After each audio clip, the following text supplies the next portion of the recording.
जीवनात यशस्वी कोण होतं? देणारे, घेणारे की फक्त समतोल राखणारे? चला तर मग आजच्या पुस्तकात आपण तेच पाहूया की नेमकं कोण जिंकतं. हाय हॅलो नमस्कार. बुकवाणी या माझ्या यूट्यूब चॅनलवर तुम्हा सर्वांचे हार्दिक स्वागत आहे. आज आपण लेखक ॲडम ग्रँट लिखित गिव्ह अँड टेक पुस्तकाचे सारांशरूपी अभिवाचन पाहणार आहोत. चला तर मग सुरू करूया.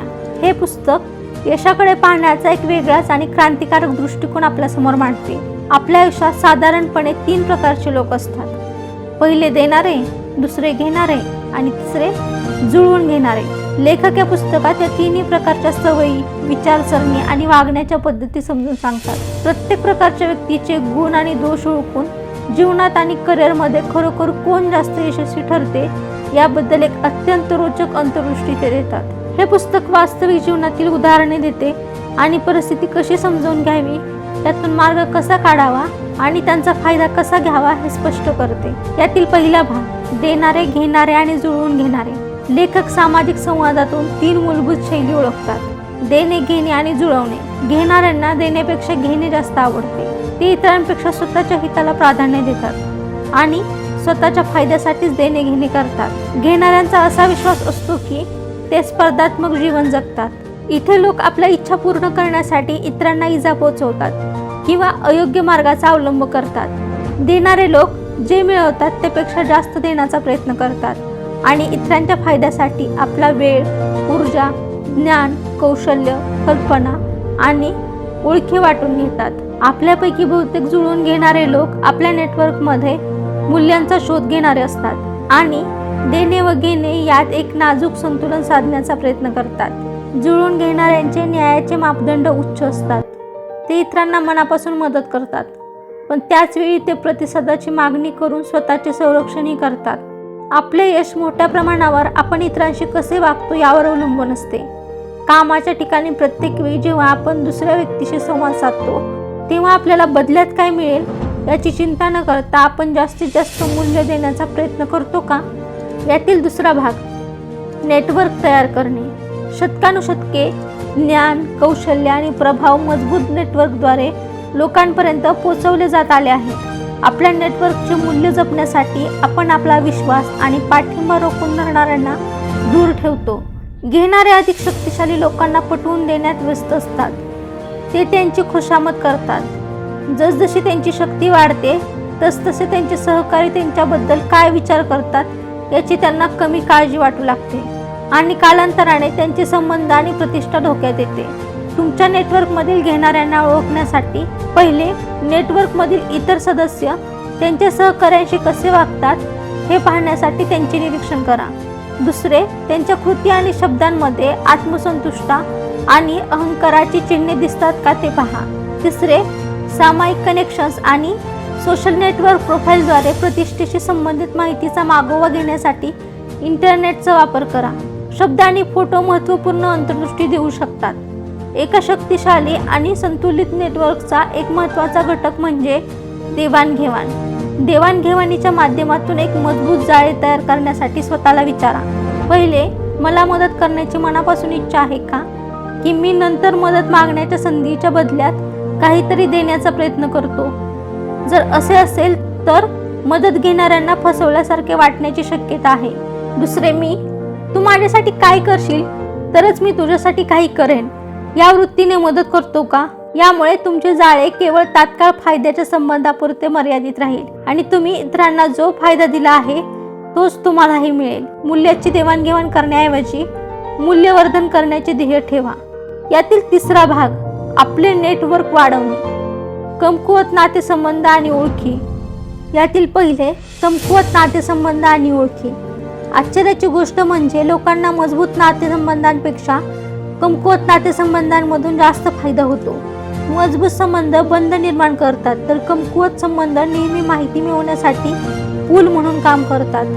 मजबूत संबंध आपल्यासारख्या सामाजिक वर्तुळात आणि संधींमध्ये प्रवेश मिळवून देतात तर कमकुवत संबंध वेगळ्या लोकांमध्ये आणि मूळ संभाव्य व्यक्तींपर्यंत पोहोचण्याचा मार्ग मोकळा करतात. नवीन संभाव्य व्यक्ती शोधण्याचा कमकुवत संबंध हा सर्वात जलद मार्ग आहे, परंतु परस्पर विश्वासाच्या अभावामुळे आपल्याला अनेकदा मदत मागताना संकोच वाटतो.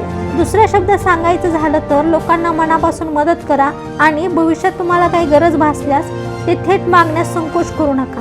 जर काही काळापूर्वी तुम्हाला कोणी मदत केली असेल तर आपणही त्यांना परत मदत करण्यास तयार असले पाहिजे. यातील दुसरे नातेसंबंध म्हणजे निष्क्रिय नातेसंबंध.